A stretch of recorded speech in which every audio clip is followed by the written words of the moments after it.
Hey everyone, it's Deacon082 and welcome back to Pokemon LeafGreen Randomizer Nuzlocke. In the last episode, we picked up the HM for Fly, and I'm going to teach it to my Seaking because, well, this game is just awesome, and I think a Seaking with Fly is one of the greatest things ever.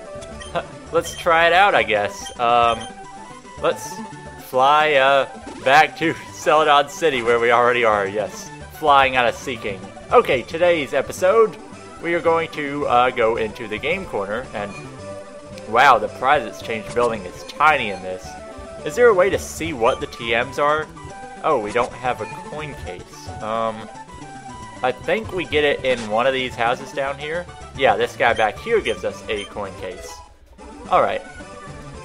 I want to know what the TM prizes are in the game corner, because I don't know, if any of them are any good, I might consider it. No, it won't tell us until we buy them, and plus there are a ton of coins, so there's no way I'm doing that. But the main attraction in the game corner is this guy in the back that's guarding a poster, so there must be something interesting behind this poster. I don't know, let's try using Fly with our Seaking. Ariel can fly. I didn't know Ariel in The Little Mermaid could fly, but I guess she can. I mean, under the sea, I guess floating upwards kind of looks like you're flying.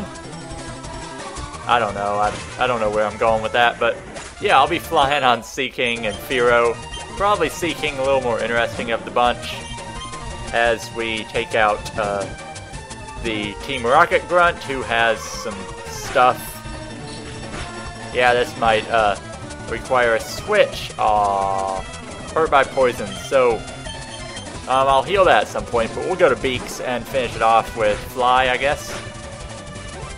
Yep, there we go. Could use Body Slam. I forgot I taught Body Slam last episode, which is a beastly move. Maybe this TM compatibility is a little bit weird.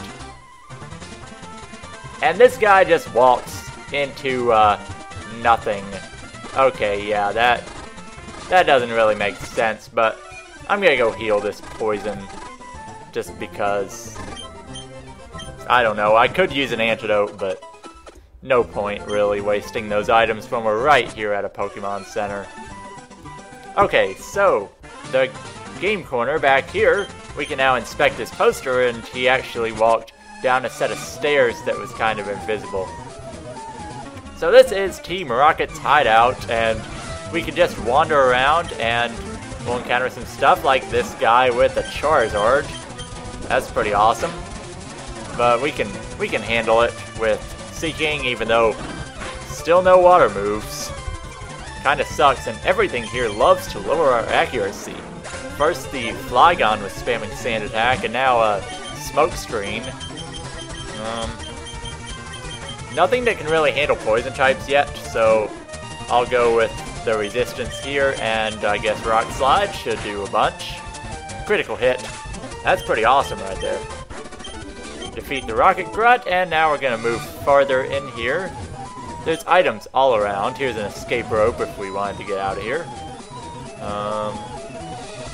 Down here is another trainer. So this place, Team Rocket's hideout, is pretty long, so I don't know if I'll be able to get through it all in one episode. But I kind of want to try just because it's a huge place. I might get like up to the end and then stop. But like stop before the final battle in it. But I really don't want to like save a dungeon like this and split it up into 2 episodes if I don't have to. So I'll decide that when the time comes. But if I do this whole place in one episode, it'll be like a 35-minute episode. Not really. And, oh, that flinch does not help out at all. Yeah, flinch is in the middle of our ice ball, because Celio's not too fast. I forget when you get Wall Rain. I think it's 42 or 44, so we got a long way to go for that. But this door is locked, so the only place to go is down the stairs to the basement 2nd floor of Team Rocket's hideout, where we got another trainer, and we're in the little spin panel room. This guy with 5 Pokemon. They should all go down really easy because they're going to be level 17s. And Roselia, so we can use our new Flying Sea King to take on this. This is almost unfair for water types because they have so many advantages over grass types because most of them can learn ice type moves, and now we have flying type moves. I mean, we had Peck, but now we have Fly on top of that. So that's pretty awesome. I have to say, I did not expect to get a Flying Sea King in this run, and I'm just kind of abusing it. But that's the way I roll. Alright, so final Pokemon is Dugong, and we'll take it out. It'll take 2 hits. And yeah, so Ariel's getting back on pace with the rest of the team. I'm going to try to do that because Pokemon like Chuck are way ahead. I think we'll go for Tails now. Before we deal with the teleporter room, let's go down a floor. And we got to deal with this guy. I think I know the way around this place, but I'm really not sure. And another guy with a Jirachi. And this one knows Psychic. So this is going to be a difficult fight. We'll lower its speed, and then, yeah, we really don't have anything that can handle this. I'm going to try Ricardo and Low Kick, but that probably won't do very much, and Psychic is going to do a ton to us. Yeah, Jirachi is not a heavy Pokemon at all. I mean, Darlene can switch in, but we'll have to heal, because this Psychic is going to do a ton to us. What do we have? Just Super Potions, so, this is dangerous, because I definitely can't switch in Chuck, but now it just got a little bit easier, so we can use 1 Defense Curl so it's stronger on the next few.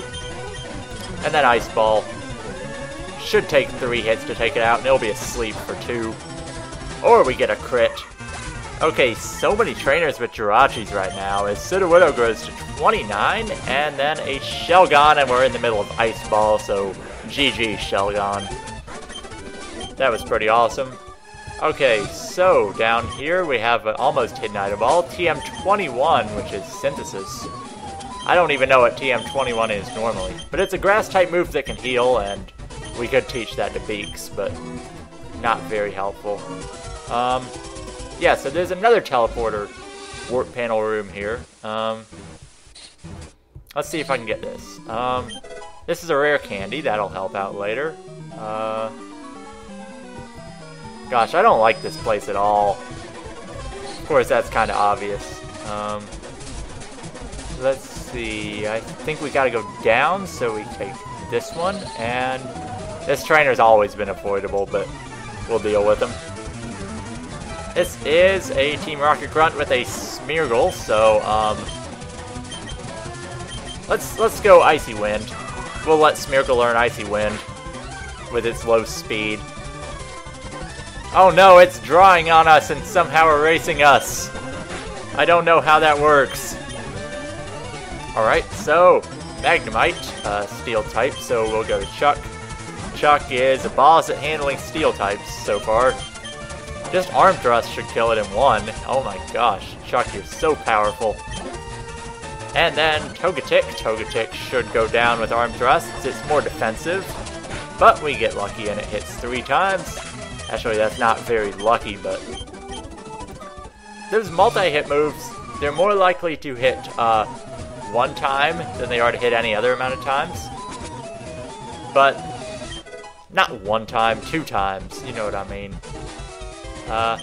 Then we have TM39 Muddy Water. Oh boy, this is awesome. It's not very accurate, but we finally have our water move. But we have to teach wisely, because only one of these Pokemon is going to be able to learn it, because we only have 1 of them. And because I don't really know which one is going to be around for a while, I'm going to actually save it for just a little bit.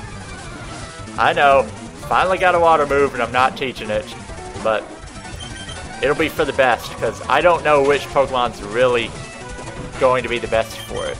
And we'll go Icy Wind here, so we only get hit twice. Well, we only get hit once anyway. And then another Icy Wind to finish it off. I'm thinking about giving it to Seal just because it doesn't learn any other water moves until Surf, but I mean, I'd rather have Surf. We'll go Icy Wind and see if we can just get some damage in on it. Muddy Water kind of would have helped here, but ice moves are actually more effective on Groudon than water moves because it's always sunny. Mud Shot. Okay, that was a little more damage than I expected. And our speed drops, unfortunately, aren't making a difference. So, Beaks can stand up to any Mud Shot it tries to use. And then we can hit it back with Body Slam, which kills it. Okay, so that was a little dangerous for Tails. Like, if I would have taught Muddy Water to Tails, we would have been basically screwed because there goes my TM. So we pick up the Lift Key. In Pokemon, I stopped the episode here, but I don't think we've been recording for that long, so I'll hold it off. I'll use a Super Potion on Tails just because I'm training it at the moment. Okay, so, this room always sucked. Yeah, always. So many items, though. Here we have an at speed. I think there's at least one more TM in this room. This is a Moonstone, and, this will work. And TM12 recovers, so 2 healing moves. Can anyone learn Recover? Because that's a pretty good move. Quite a few, actually. So, I might teach that at some point. Let's see. Well, we gotta go this way, and then... Man, it's a lot harder to see in red and blue because there's less stuff on the screen. Like, this is just confusing almost. We'll do this. And then... crap. I don't like this place at all. But there's an item this way. That is another Super Potion. And... well, we have to go all the way back up now. So that kind of sucks.